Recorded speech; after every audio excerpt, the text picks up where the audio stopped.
যারা একটু লাজুক, যারা নিজের ফেস ক্যামেরায় দেখাতে চাইছেন না বা এডিটিংটা হয়তো সবে শিখতে শুরু করেছেন, কিন্তু তা সত্ত্বেও এই মুহূর্তে সহজে ক্রিয়েটিভ কিছু বানিয়ে মানুষের ভালোবাসা পেতে চাইছেন, সোশ্যাল মিডিয়া থেকে আর্ন করতে চাইছেন, আজকের ভিডিওটা আমি তাদের জন্য বানাচ্ছি।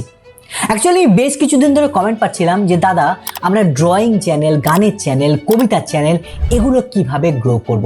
দেখুন, সময়টা না দ্রুত বদলে যাচ্ছে। এই সময়ের সঙ্গে সঙ্গে আপনাকে নিজেকেও বদলাতে হবে এবং আপনার কন্টেন্টকেও বদলে ফেলতে হবে, আদারওয়াইজ আপনি কিন্তু ডাইনোসর হয়ে যাবেন। আজকের দিনে সোশ্যাল মিডিয়াতে দুভাবে গ্রো করা যায়। এক, যদি আপনি লং কন্টেন্ট দিয়ে গ্রো করতে চান, তাহলে প্রথম দিন থেকে আপনাকে এক্সট্রাঅর্ডিনারি কিছু বানানোর চেষ্টা করতে হবে, যেমনভাবে শাকলিন খান করছে। আপনি যদি শাকলিন খানের চ্যানেলটা দেখেন, দেখবেন প্রথম ভিডিও থেকে সে সত্যি এক্সট্রাঅর্ডিনারি ভিডিও বানাচ্ছে, যার জন্য তার প্রথম ভিডিওতে 4 মিলিয়ন প্লাস ভিউ এসেছে। আর দ্বিতীয় রাস্তা হচ্ছে আপনি প্রথম থেকে ইউটিউব এবং ইনস্টাগ্রামে একসাথে শর্ট ভিডিও আপলোড করা শুরু করুন এবং সেখান থেকে যখন আপনি একটু পরিচিতি পাবেন বা একটু ফেমাস হয়ে উঠবেন, সেই পরিচিতিটাকে কাজে লাগিয়ে আপনি লং কন্টেন্ট আপলোড করে একসঙ্গে অ্যাডসেন্স এবং স্পন্সরশিপ থেকে আর্ন করা শুরু করতে পারেন। কিন্তু এক্ষেত্রে একটা প্রশ্ন আপনার মাথায় আসতে পারে যে আমরা ফেসলেস ভিডিও বানিয়ে পরিচিতি কিভাবে পাবো বা ফেমাস কিভাবে হয়ে উঠবো।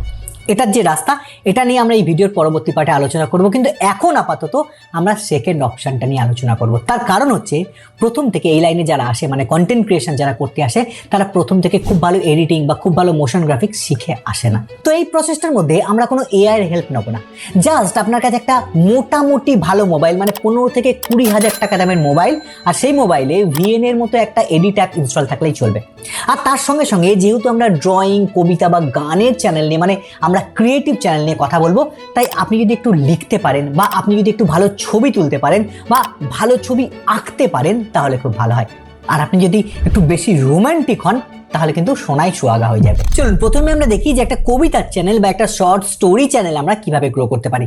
তো আমি এখানে একটা ভিডিও বানিয়েছি এবং একটা কবিতা লিখেছি, তবে কবিতাটা শুনে হাসবেন না, আমি জাস্ট এটাকে প্রসেসটাকে বোঝানোর জন্য লিখেছি। তো একবার ভিডিওটা দেখে নিন।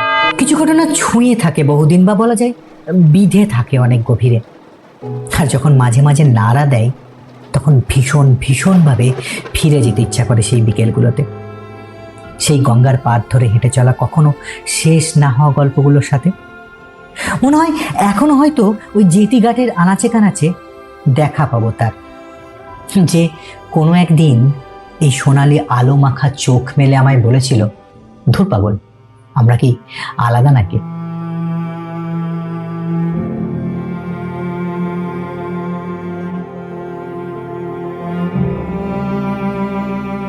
দেখুন, এমন ভিডিওগুলোর মেন ইউএসপি কিন্তু হচ্ছে ফটোগ্রাফি।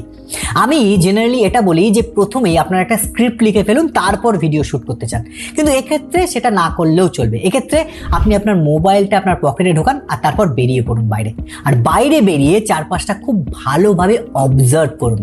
আর ফটোগ্রাফি করার সময় বা ভিডিও তোলার সময় 3টে জিনিস আপনাকে মাথায় রাখতে হবে। 1 নম্বর, সবসময় এটা মনে রাখবেন যে ফটোগ্রাফি মানে হচ্ছে লাইট ক্যাপচার করা। তো আপনাকে সবসময় লক্ষ্য রাখতে হবে যে কোথায় ভালো লাইট ক্রিয়েট হচ্ছে। মানে সহজ ভাষায় যদি বলি যে কিছুটা আলো, কিছুটা আধার, মানে কিছুটা শ্যাডো মিলেমিশে ব্যাপারটা যখন একটু মাখো হয়ে ওঠে, একটু অ্যাট্রাকটিভ হয়ে ওঠে, তখন কিন্তু ভালো ফটোগ্রাফি হয়। সেকেন্ড হচ্ছে পার্সপেক্টিভ। দেখুন, একটা ছবি তখনই দেখতে সুন্দর হয় যখন সেই ছবিটার মধ্যে একটা ডেপথ ক্রিয়েট হয়। বিশেষ করে আমরা যখন রাস্তাঘাট, পাহাড়, নদী এই ধরনের ছবি তুলি, তখন কিন্তু সেখানে একটা ডেপথ থাকা প্রচণ্ড প্রয়োজন। যেমন এই কাঠের মন্দিরটার ছবি যদি আমি নর্মালি এরকম ফ্ল্যাট অবস্থায় তুলি, তাহলে কিন্তু ছবিটা দেখতে খুব একটা ভালো লাগে না, কিন্তু যখনই আমি অ্যাঙ্গেলটা চেঞ্জ করে দেবো, ছবিটা ডেফিনেটলি দেখতে ভালো লাগবে। তার কারণ হচ্ছে এখানে কিছু ভ্যানিশিং পয়েন্ট ক্রিয়েট হচ্ছে। যেমন আপনি যদি এই ছবিগুলো দেখেন বা এই ফ্রেমগুলো দেখেন, দেখতে পাবেন এখানে একটা ভ্যানিশিং পয়েন্ট ক্রিয়েট হচ্ছে, যার জন্য কিন্তু এখানে ছবিগুলোর মধ্যে ডেপথ ক্রিয়েট হচ্ছে, যার জন্য ছবিটা দেখতে কিন্তু অ্যাট্রাকটিভ লাগছে। আর থার্ড হচ্ছে স্টোরি, যেটা সব থেকে বেশি ইম্পর্টেন্ট।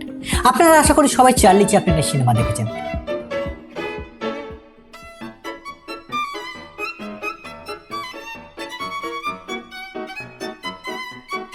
এখানে কোনো ডায়লগ ছাড়া একটা গল্প বলা হতো এবং আমরা সেই গল্পগুলো বুঝতেও পারতাম এবং সিনেমাগুলো এনজয় করতাম। ঠিক তেমনভাবে আপনি যখন সিনেমেটিক শর্ট ভিডিও বানাচ্ছেন, সেখানে আপনার ছবির মাধ্যমে, আপনার ভিডিওর মাধ্যমে আপনাকে গল্প বলতে হবে। যেমন ধরুন বিকেলের পরন্ত আলোয় একটা, তখন আপনি বিভিন্ন রকম ক্যামেরা মুভমেন্ট ট্রাই করবেন। তো কিছু ভালো ভালো ভিডিও ক্যাপচার হয়ে গেলে আপনাকে আপনার লেখা গল্প বা কবিতাগুলোকে ভয়েস রেকর্ড করে নিতে হবে।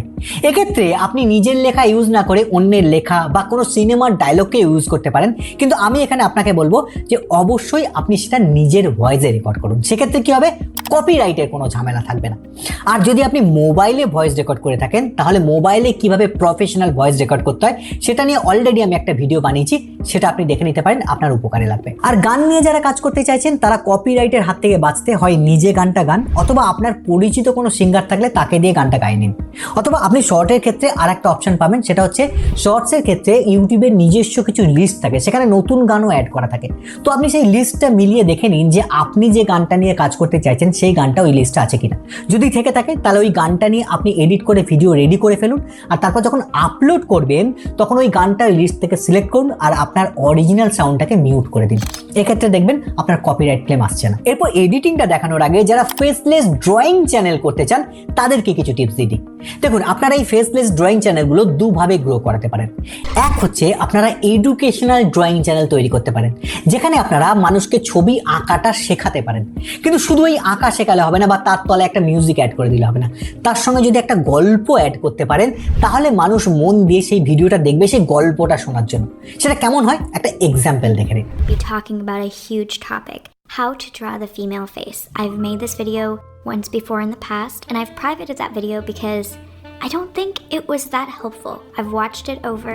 অথবা আপনারা এখানে একটা মজাদার ভয়েস অ্যাড করতে পারেন, তাতে ব্যাপারটা আরো ইন্টারেস্টিং হবে। তো আমি একটা এক্সাম্পল এখানে বানিয়েছি, সেটা একবার দেখে নিন। যাদের গার্লফ্রেন্ড জুটছে না আর সদা সিঙ্গেল, তাদের বলবো আপনারা ড্রয়িং শিখে ফেলুন।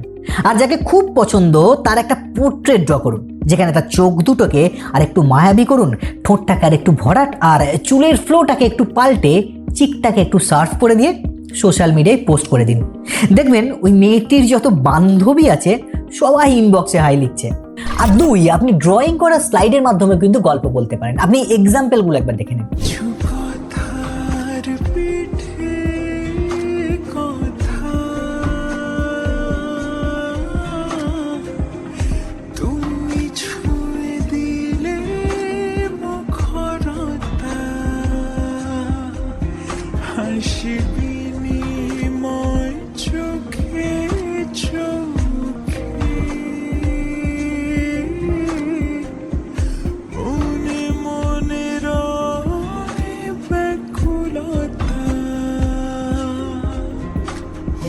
তো এই ধরনের ভিডিও কিন্তু বাংলাতে খুব কম হয়। তো আপনি যদি ভালো ড্রয়িং করতে জানেন তো আপনি এই ধরনের ভিডিও বানিয়ে আপনার চ্যানেলকে কিন্তু ফাস্ট গ্রো করাতে পারবেন। আর এবার আমরা দেখব যে ভিএন দিয়ে আমরা এই ভিডিওগুলোকে কিভাবে এডিট করব, এবং তারপর আমরা ডিসকাস করব যে ফেসলেস চ্যানেল দিয়েও আমরা কিভাবে ফেমাস হয়ে উঠবো। তো চলুন এডিটটা আগে দেখে নিন। দেখুন, খুব বেসিক এডিট দিয়ে কিন্তু এই ভিডিওগুলো ক্রিয়েট করা যায়, বিরাট কিছু এখানে ঝকমারি করতে হয় না। প্রথমেই আপনার যে ভয়েসটা আপনি রেকর্ড করেছেন সেই ভয়েসটা এখানে টেনে আপনার টাইম লাইনে নিয়ে আসুন, বা আপনি যদি গান দিয়ে ভিডিওটা এডিট করতে চান তাহলে আপনি গানটাকে এখানে নিয়ে আসবেন, কিন্তু আমি এখানে ভয়েস দিয়ে আপনাদের এক্সাম্পলটা দেখাচ্ছি। এরপর প্রত্যেকটা লাইনের মুড অনুযায়ী ভিডিওগুলো পরপর এনে আপনি টাইম লাইনে ওই সাউন্ডের সঙ্গে বসাতে থাকুন।